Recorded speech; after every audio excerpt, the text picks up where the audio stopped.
Welcome to Morningstar. I'm Holly Black. With me is Dan Kemp from Morningstar Investment Management. Hello.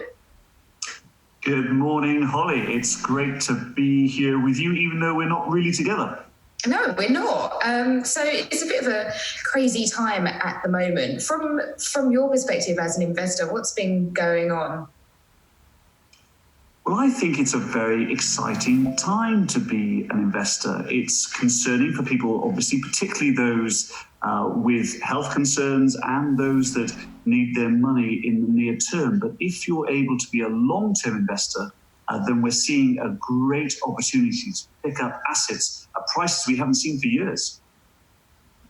So we talk about looking at things in the long term, but I think one of the hard things at the moment is there's not a within living memory sort of comparable situation. So how can we put this into a long-term context? I think that's a really good point, that every situation is different, but bears similar hallmarks. And so this situation is no real difference in the way that people are responding, at least, to previous market crashes. And so we can put it in context.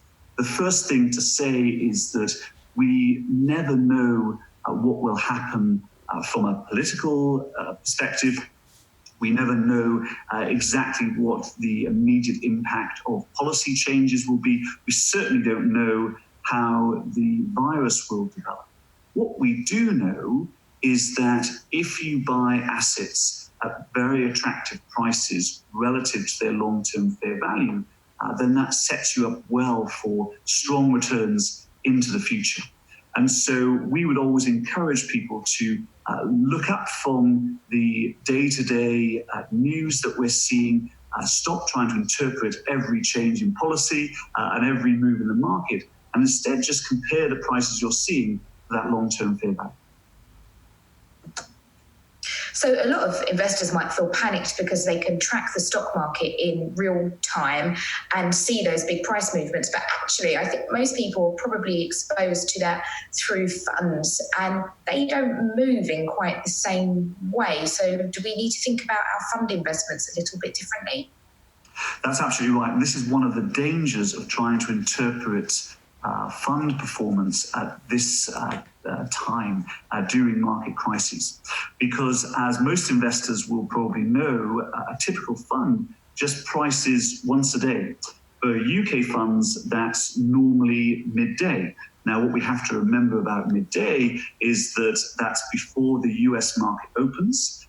It's midway through the trading day in Europe, and it's after the Asian markets have closed.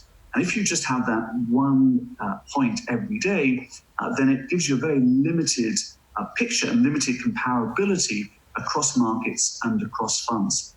So, for example, when people are looking at the price of their US equity fund at, let's say, 8 o'clock this evening, what they'll really be seeing is the price at the close of the US equity market last night, and not any changes that have happened in our afternoon, the US's morning today. Now, when you couple that with very volatile prices, then that means that you can get a very distorted picture of which funds are doing well, which funds are doing badly, how markets are comparing to each other. And that's why it's so important to stop looking at this near-term past performance. We know the broad shape of things, that risk assets, equities in particular, have been falling, whereas some so-called safe haven assets have been doing better. But stop looking at those near-term market moves. There's very little useful information there. And instead, start thinking about the long-term opportunities for companies. Does that mean that investors should think twice before even rebalancing their portfolio right now, because the rebalancing they do today might not actually work for tomorrow? Well, we always encourage people to rebalance. Not rebalancing is a way of making the situation worse and not capitalizing on the opportunities. But the heart of rebalancing, of course, is to set the portfolio up correctly for the long term, not about what prices may do tomorrow. You can get yourself in a lot of trouble by trying to time purchases and sales in this type of environment.